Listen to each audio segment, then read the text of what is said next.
Welcome to Book Talk. I'm Winston. I like to read good books, and you should too. Today we are talking about the Witch Hunter series by J.Z. Foster. This is book 1, Into the Outside. Book 2 is Gods and Monsters. And so what is this animal? What is this all about? Well, when your only trained witch hunter thinks it's all a very serious LARP, J.Z. Foster starts out only slightly tongue-in-cheek with a hapless narrator, a setup familiar to any horror movie fan, and the drumbeat of inevitable plot beats. It's your average girl reporter meets dorky D&D playing witch boy who pretends to lead them in search of a witch only to find out witches are real, a ghost is after them, and the all-devouring white in the basement won't put them on the menu as long as they keep feeding him pork rinds. Foster's quick descriptions and natural dialogue make the pages fly by. The stakes are real, the danger is real, the absurdity of it all is very real, and it very really works together in a way to make a scary, humorous, and engaging tale that gets you on the inside, even as it takes you to the outside. Yeah. The frantic antics and frenetic movement of Into the Outside carry over into Gods and Monsters. But they take a backseat to a heaping helping of body horror, view askew psychological horror, and a spiraling plummet to the end of the rope.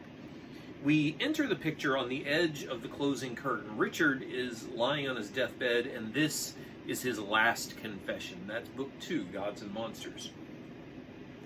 Everything that I loved about Into the Outside returns in the sequel. The pace is quick, the action is visceral and breathless, the stakes are way out of the hero's league.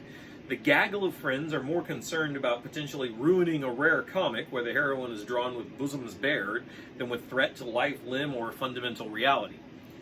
The White is addicted to television. It is everything I want from an author with a deep love for the genre and a canny, gentle wit, that when calling out all of those disbeliefs that we willingly, even desperately, suspend for an evening of delightful frights. But what takes this book to the next level is that Richard is no longer knowledgeless like he is in the first book. Even if he is still hapless, Rich Sword has stepped up. If the first book had Richard struggling to find his place in a new and dangerous world, the sequel starts with a cast that already knows enough of the score to be afraid, but not enough to do anything about it.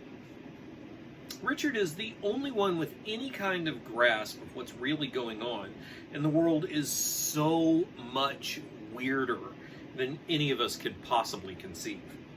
With the apocalypse slouching roughly towards birth, it is Richard, trapped in a world that he never made, who must stand in the gap for everyone who believes in him, for everyone who opposes him, and they will never know what it's going to cost him.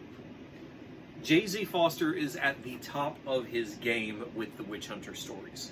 If you enjoy movies like Knights of Badassman or Dead Gentleman's Demon Hunters, then the Witch Hunter stories are for you. You can find all of his books on his website, including a Witch Hunter prequel starring The White, that is only available there. So you know what your assignment is. Find a good book and read it. Check out some 60s inspired science fiction at starmansaga.com, or some sci-fi that was actually written in the 60s at dianedetzer.com. You can find links to everything at the Book Talk blog, readwriterelease.com. And when you've done all that, come right back here, because there is more book talk yet to come. After all, it truly is a lovely night.